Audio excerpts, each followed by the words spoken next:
Hello friends, कैसे आप सब लोग and thanks for watching my channel. तो इस वीडियो में हम डिस्कस करेंगे JTL इंडस्ट्रीज़ लिमिटेड के बारे में।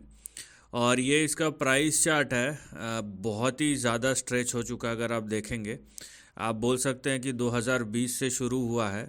अगर आप देखते हैं यहाँ से, तो ये देखिए कम से कम 4000% का मूव। लेकिन अगर आप ओवरऑल प्राइस चार्ट को देखेंगे तो ये जो मूव शुरू हुआ है लगभग 2015 से शुरू हुआ है, और ये नीचे से कम 9000% का मूव दे चुका है, राइट। और अभी मैं प्राइस को जूम करता हूँ तो आपको देखने मिलेगा, क्योंकि ये जिस तरीके का ये करेक्शन शुरू हुआ है, ये किसी अच्छी बात की ओर तो इशारा नहीं कर रहा है। और बहुत ही आप बोल सकते हैं बड़े मोमेंटम के साथ ये करेक्शन इस टाइप का। और मैं डेली चार्ट वीकली चार्ट की बात कर रहा हूँ। तो ये वीकली चार्ट बहुत इंपॉर्टेंट होता है, क्योंकि हम लॉन्ग टर्म ट्रेंड के बारे में डिस्कस कर रहे हैं। और इस टाइप का करेक्शन जो होता है वो ट्रेंड को पूरी तरीके से ख़राब कर देने में सक्षम है। तो यहाँ पे हम जब JTL इंडस्ट्रीज़ की बात करते हैं तो यहाँ पे आपके सामने एक सपोर्ट लेवल है। करेक्शन तो शुरू हो गया है, एक ही सपोर्ट लेवल है, वो है 195 का। अगर अगर यहाँ पे JTL इंडस्ट्रीज़ अगर 195 के नीचे चले जाता है या उसके नीचे ट्रेड करना शुरू कर देता है और ऊपर नहीं आता है, तो इसके बाद जो अगला बड़ा सपोर्ट होगा वो होगा 140 का। और अगर बहुत ही कुछ ज़्यादा ख़राब हो जाता है तो आप देखिए ये जो प्राइस एक्शन है वो यहाँ तक भी मूव कर सकता है, जो कि है आपका 83। तो मैं ये नहीं बोल रहा हूँ कि इतना बड़ा करेक्शन होगा या नहीं होगा, लेकिन जिस तरीके का प्राइस बिहेवियर है, ठीक है, वो ये इंडिकेट कर रहा है कि पिछले कई सालों में या पिछले 10 सालों में इस शेयर ने बहुत अच्छा रिटर्न दिया है। और अगर करेक्शन होता भी है तो उसमें भी आपको फिर इस तरीके से ही देखना चाहिए लॉन्ग टर्म ट्रेंड को।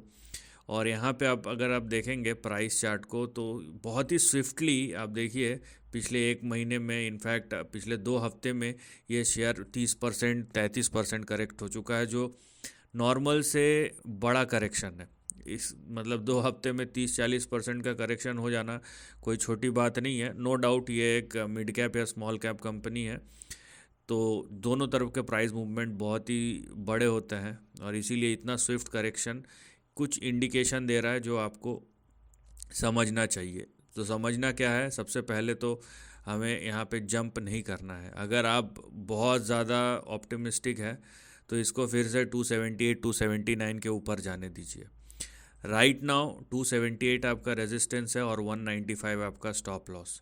अगर 195 के नीचे, मैं फिर से बोल रहा हूँ, अगर 195 के नीचे ये ट्रेड करना शुरू हो जाता है तो अगला सपोर्ट जो होगा वो आपका 141 के आसपास मिलेगा।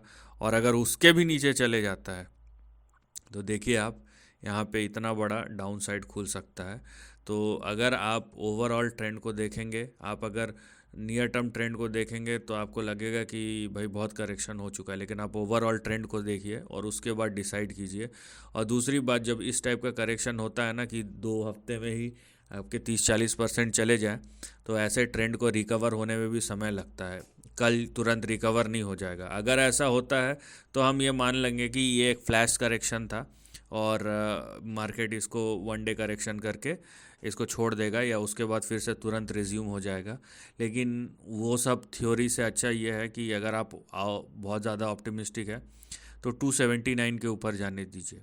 अदरवाइज़ जिस टाइप का करेक्शन हो रहा है या हुआ है पिछले कई दिनों में या एक दो हफ्तों में, ये ट्रेंड को ख़राब कर दिया है और ऐसे ट्रेंड रिकवर होने में समय लगाते हैं। समय का मतलब आजकल नहीं, समय का मतलब कई हफ्ते हो सकते हैं, कई महीने हो सकते हैं। सो इस बात का ध्यान रखिए। So this is the end of the video. Thanks for watching.